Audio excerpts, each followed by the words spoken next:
So, Unit 6 is all about graphing linear inequalities. But the best part about graphing linear inequalities is because you can actually use them to solve problems. And I had you start coming up with linear inequalities that dealt with word problems, but we haven't really done anything official, right? You just have been practicing quietly by your own. I've been helping slightly, but I haven't given you any reason why we're putting them into word problems. Linear programming is what we use linear inequalities for, okay? So what we do is there's things that arrive at business or health or the environment that requires to maximize or minimize stuff. Okay? We want maximum profit, minimum risk, maximum health, right? Because there's a point where there's too little food, right? And there's a point where there's too much food. And there's a point where there's too little exercise or too much exercise to keep you healthy. So what we try to do is we maximize and we minimize things, okay, to get the optimal thing. What you guys were graphing was a feasible region, right? And that feasible region is the area that it works for. The endpoints, those are maximum or minimum points maybe, okay? But those are the key points. So where the lines intersect, those points are key to your answers, okay? So what we're going to do today is we're not going to do a whole linear programming question. We're just going to look at how to get the points, okay? Because those are key things. And once we have those points, we use them in a question to solve for the solution, okay? All those inequality things will be called constraints, okay? Those are the things that cause constraint on this whole problem, right? And you were coming up with constraints like with the ham and cheese and the egg sandwiches and stuff already in your questions. So those are your constraints. The solution is that shaded region, and the max and min points are found at the actual endpoints. So this is called linear programming. So usually you end up with some sort of picture like that. Not so pretty because you have arrows and lines that extend away, but you will end up with a feasible region like this. Okay?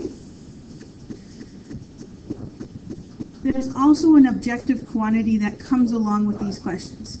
So maybe with our ham and cheese and our egg sandwiches, ham and cheese cost $5 and eggs cost $4. What's the maximum profit you could come up with, or something like that? Okay? So with those statements that deal out maximum profits or minimum risk stuff, you get an objective quantity. And so with all our linear programming, we're going to end up with an equation that gives us an objective quantity. Okay? Mm-hmm. So the objective quantity helps you figure out the maximum or the minimum value. What you do with the objective quantity is you take those endpoints and solve with these equations. Okay? So in here, I already know these endpoints. 3, 12, 5, 2, and 13, 12. We're asked to determine max and a minimum value for this objective quantity. How do we do that? Well, I just write a little chart. I do points, and then I do the equation. Q equals 50x plus 20. Y. So I write all my points in the one column. 3, 12 is a point.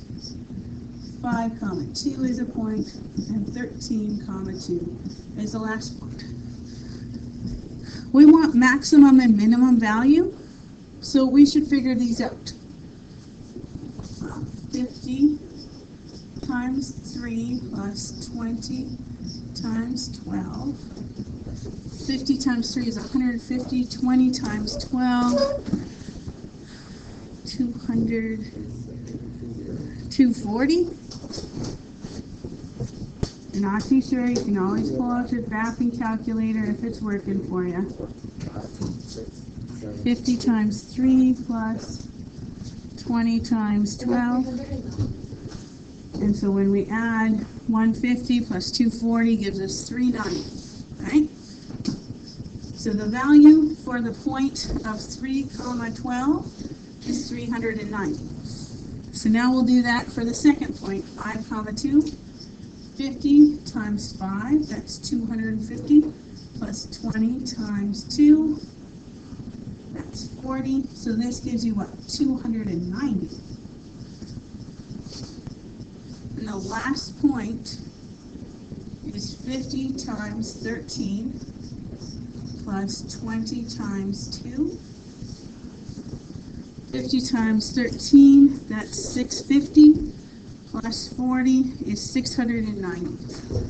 Okay. So which one is our maximum point?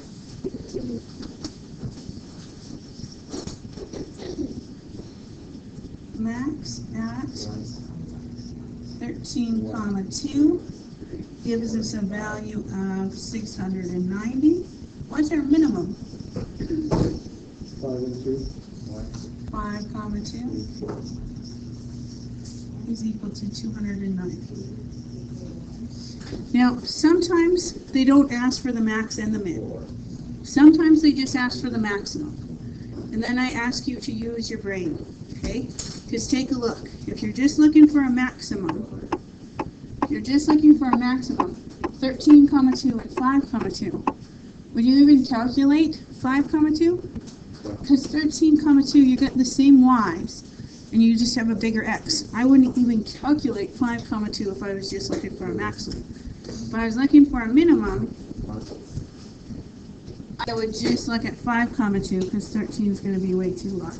Okay, so here comes the hard part, because of the fact that you do not know those points. Do you guys remember substitution or elimination? Okay. So the first one I'm going to show you is substitution. Okay? When you do substitution, you solve one line for an x equals 2 or a y equals 2, and you substitute it into the second one to solve for the points. Okay? Ready? So substitution.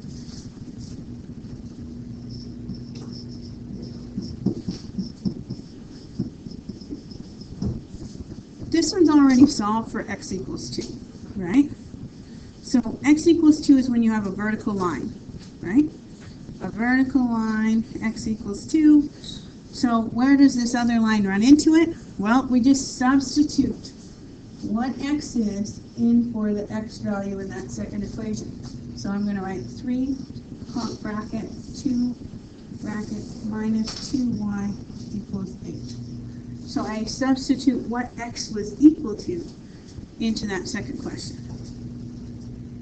Now what should I do? What should I do? Solve for y, right? So in this case I get 6 minus 2y is equal to 8. I should subtract my 6. I get negative 2y equals 2. And I divide by negative 2. So we get y equals negative 1. So when x equals 2, because in this case we had a vertical line, so we already knew what x was, y equals negative 1. And then he probably made you go in and check, right? So plug in your values. So x for the first equation, 2 equals 2, that works, right? Second equation, 3 times 2 is 6, plus negative 2 times negative 1 is positive 2, 6 plus 2 is 8. It works for both cases. So this would be that intersection point for those two lines. So this would be one of those points. So I would go find those two lines on my graph and write that intersection point on.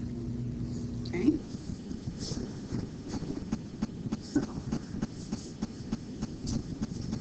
You want to try it? Try this one. Try and see if you can't come up with this point. This has a y equals negative 3.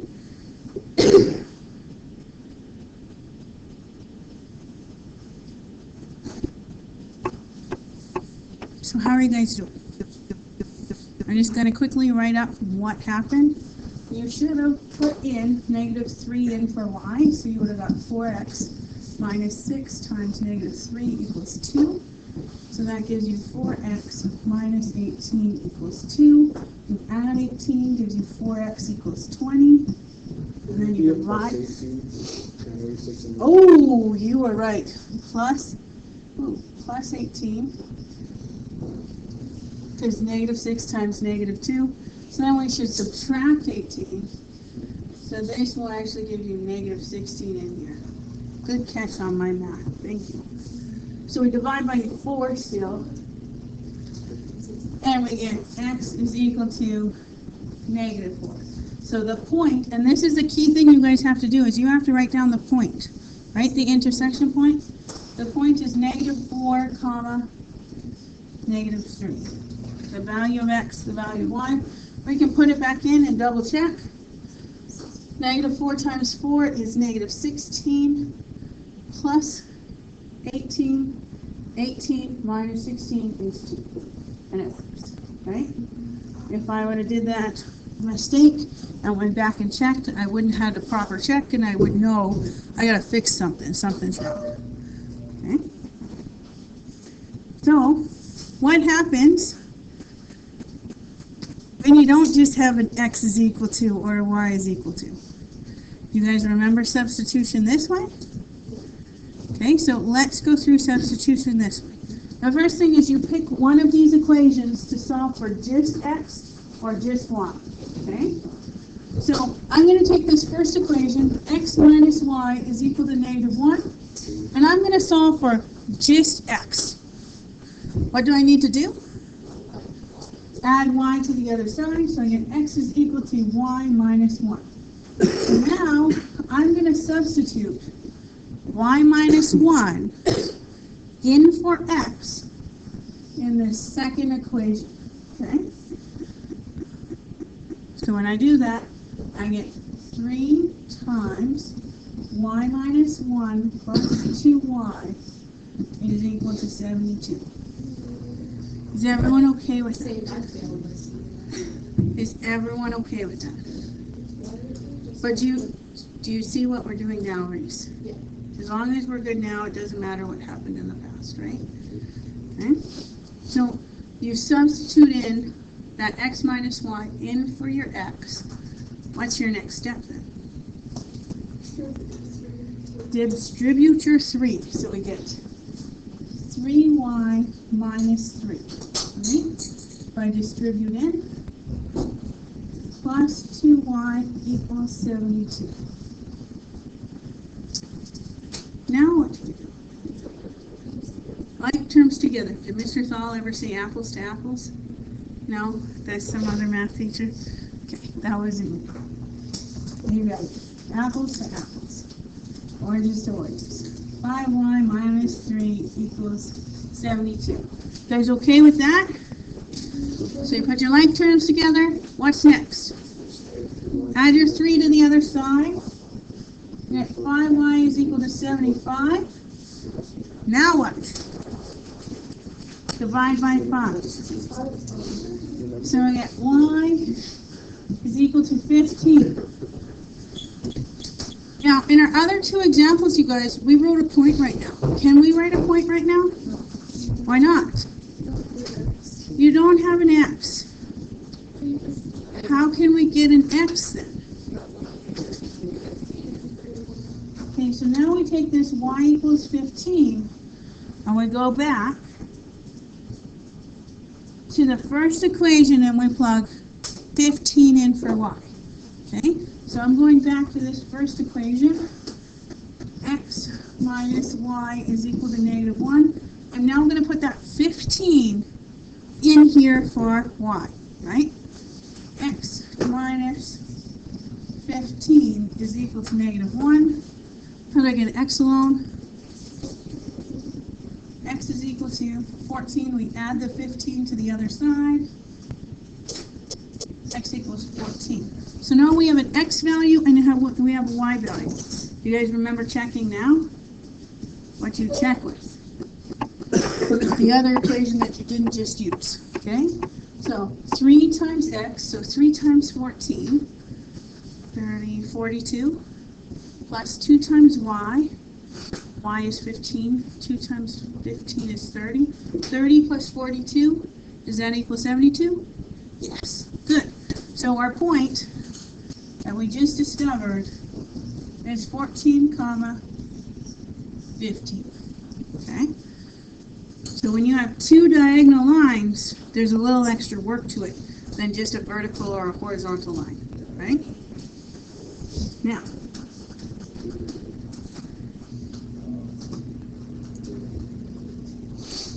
can I show you the last way? But going to do the elimination, okay? And then tomorrow, I might give you a substitution and an elimination to try yourselves. And then we'll finish up this notes tomorrow. To do elimination, you have to line them up. So all the X's are in a row together, all the Y's are in a row together, and all the numbers are on the other side. Remember this? Okay? Some people love this way, some people hate this way. Guess what? You're in grade 11, you get to choose whether you're doing elimination or substitution. I don't care which way you do it. Okay? So we subtract or we add. If I look here, I've got a negative y, now I have positive y, so I'm going to add them so my y's disappear. Okay? So I'm going to add 3x plus 5y, or 5x is 8x. Negative y plus y, nothing, is equal to 14 plus 34, 48. So now I have 8x equals 48. And what do I do next? Divide by 8, x equals 6. Okay, so now we have an x equals value. What do we do next? Good. Okay, then you plug x into one of those equations. So I'm going to choose 3 times 6. I'm plugging x in or 6 in for x, minus y equals 14. 3 times 6 is 18 minus y equals 14. Oh, that's bad. Now what do I do? Subtract my 18. I get negative y equals negative 4.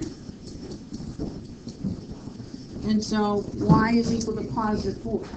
Right? So if x is 6, y is 4. Go back up. 5 times 6 is 30. 30 plus 4 is 34. It works. Right? So my point is 6, comma 4. Guys, remember elimination and substitution?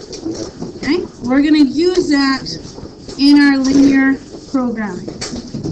So tomorrow, we'll look back at our linear program.